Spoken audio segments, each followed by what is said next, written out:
में प्रिय भाइयों और बहनों, हमारा एक ऐसा परमेश्वर है जो तुम्हें फिर से जीवित कर सकता है, भले ही तुम मर भी जाओ। नबी एसकेल की किताब से लिए गए पहले पाठ में इस्राएल के लोग खुद को सूखी हड्डियों जैसा महसूस करते हैं, बिना किसी आशा के, बिना किसी भविष्य के। लेकिन परमेश्वर उनके इस अंधकार में उनसे कहते हैं, मैं तुम्हारी कब्रें खोल दूंगा, मैं अपनी आत्मा तुम्हारे भीतर ढालूंगा और तुम जीवित हो उठेंगे। परमेश्वर अपने लोगों को कभी नहीं छोड़ते। हालेलुया। ये वादा यूहन्ना के सुसमाचार में लासर की कहानी में सच हो जाता है। मार्था और मरियम का दिल तब टूट जाता है जब वे अपने भाई लासरस का मृत्यु के बारे में सुनती है, जो यीशु का भी मित्र था। भले ही वे यीशु पर विश्वास करते हैं, फिर भी वे कहते हैं, हे प्रभु, यदि आप यहाँ होते तो मेरा भाई नहीं मरता। हम कितनी बार ऐसा ही महसूस करते हैं, हे प्रभु, जब मुझे आपकी जरूरत थी तब आप कहाँ थे।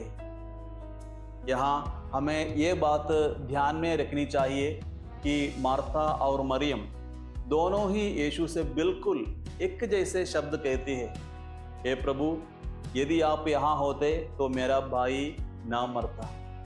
लेकिन सुसमाचार हमें दिखाता है कि यीशु अलग तरह से जवाब देते हैं, और ये अंतर शब्दों में नहीं बल्कि उन शब्दों के पीछे छिपे हृदय में है। मार्था कहती है, मुझे पता है कि पुनरुत्थान में वो फिर से जी उठेगा।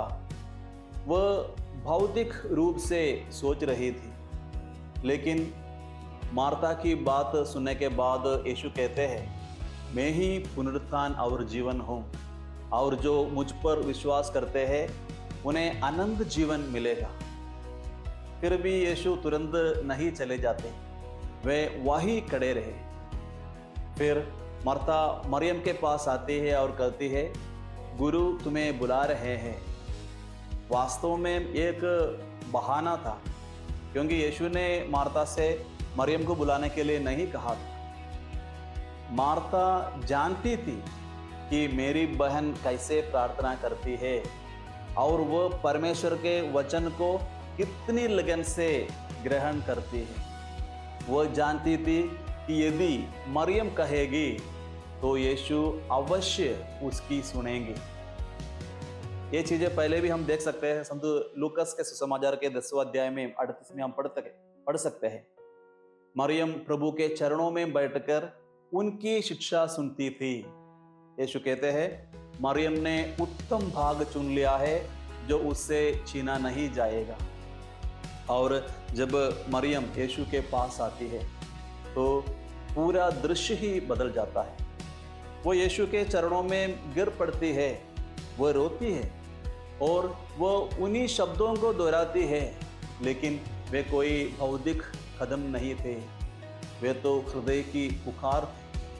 और सुसमाचार एक बहुत महत्वपूर्ण बात जोड़ते हैं। जब यीशु ने उसे रोते हुए देखा और उसके साथ आए यहूदियों को भी रोते हुए देखा, तो वे आत्मा में गहराई से व्याकुल हुए और बहुत बेचैन हो गए।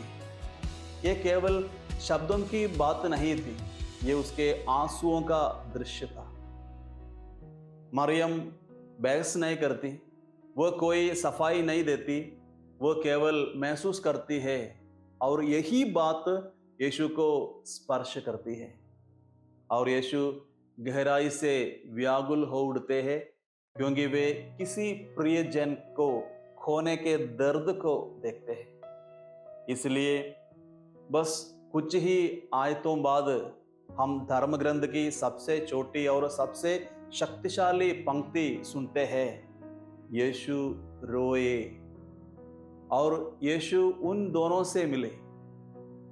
वह मार्था को सिखाता है, मैं ही पुनरुत्थान और जीवन हूं, लेकिन मरियम के साथ वह सिखाते नहीं, बल्कि उसके आंसुओं में शामिल होते हैं। हम यीशु के पास कैसे जाता है, ये बहुत मायने रखता है। कभी कभी यीशु के दिल को छूने वाली प्रार्थना एकदम सही नहीं होती, लेकिन वह प्रार्थना होती है जो आंसुओं के जरिए कही जाती है। क्या आपने प्रभु के सामने आंसू बहाते हुए प्रार्थना की है? यीशु क्यों रोए? यीशु पहले से जानते हैं कि वे लाजरस को जीवित करेंगे। उनके पास सामर्थ्य है, उनके पास योजना है, और फिर भी वे रोते हैं। क्यों? क्योंकि वे खुद को उनमें से ही एक महसूस करते थे। हमारे पास ऐसा परमेश्वर है जो हमारे आंसुओं को समझता है।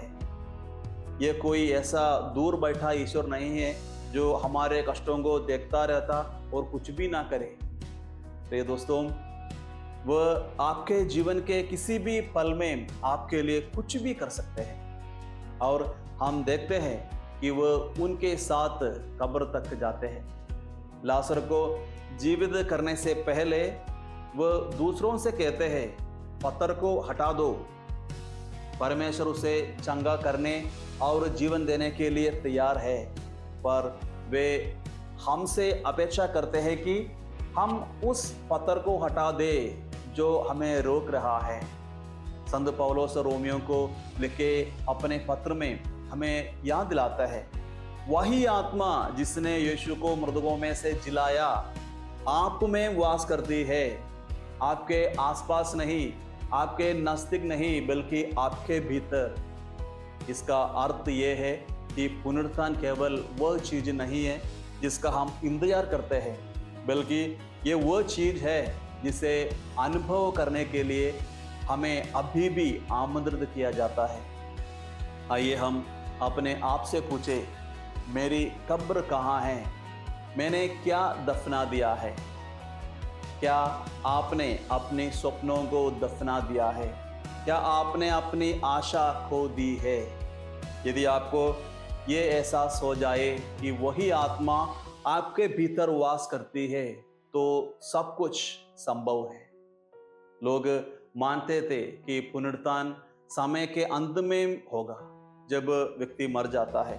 इसलिए मार्था कहती है, मैं जानती हूँ कि वो अंतिम दिन फिर जी उठेगा। परंतु जब यीशु कहते हैं मैं पुनरुत्थान हूँ, तो वे ये घोषणा करते हैं, मृत्यु उनसे अधिक शक्तिशाली नहीं है, कब्र उनकी पहुंच से बाहर नहीं है, और कोई भी परिस्थिति वास्तव में अंतिम नहीं है। हालेलुया! मैं पुनरुत्थान हूँ और मैं तुम्हारे सामने खड़ा हूँ। हालेलुया! इसलिए वे कब्र के सामने खड़े होकर लाजरस को बाहर बुलाते हैं और वे कहते हैं, जो कोई मुझ पर विश्वास करता है, यदि वो व्यक्ति मर भी जाए तो जीवित रहेगा। हमारे पास शारीरिक मृत्यु है जिसका सामना हम सबको करना है, और आनंद जीवन है जो यीशु मृत्यु के बाद हमें देते हैं।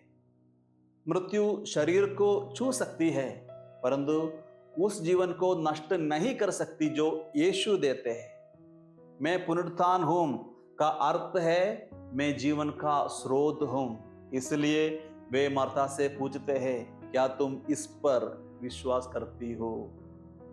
वह हम में से हर एक से पूछता है, क्या तुम विश्वास करती हो कि मैं तुम्हारे मरी हुई हालत में जान डाल सकता हूं? उसका नाम लेकर यीशु ने कहा, लाजरस बाहर आ जाओ। उस भाई से बाहर आ जाओ जो तुम्हें नियंत्रित करता है। उस अपराध बोध से बाहर आ जाओ जो तुम्हें दबाव रखता है। कब्र में मत रुको, क्योंकि वहां केवल अंधकार है। अंधकार में अधिक देर तक मत ठहरो, प्रकाश की ओर कदम बढ़ाओ। Hallelujah, hallelujah. हम देखते हैं कि यीशु जानबूझकर लाजरस के पास जाने में देर करते हैं। कभी कभी आप भी महसूस कर सकते हैं कि परमेश्वर क्यों देर कर रहे हैं, ताकि हम परमेश्वर की महिमा कर सके और उनके व्यक्तित्व को पहचान सके। हालेलुया। लाजरस कब्र से बाहर आता है पर अभी भी कफन की पट्टियां में बांधा हुआ है। और यीशु कहते हैं, इसे खोल दो, इसे जाने दो। ये केवल लाजरस के बारे में नहीं है, ये हर शिक्षक के बारे में है। हम सभी से प्रभु यीशु मसीह बात करते हैं। यीशु जीवन देते हैं, पर उन्हें उन बंधनों को भी छोड़ना होता है जो उन्हें बांधे रखते हैं।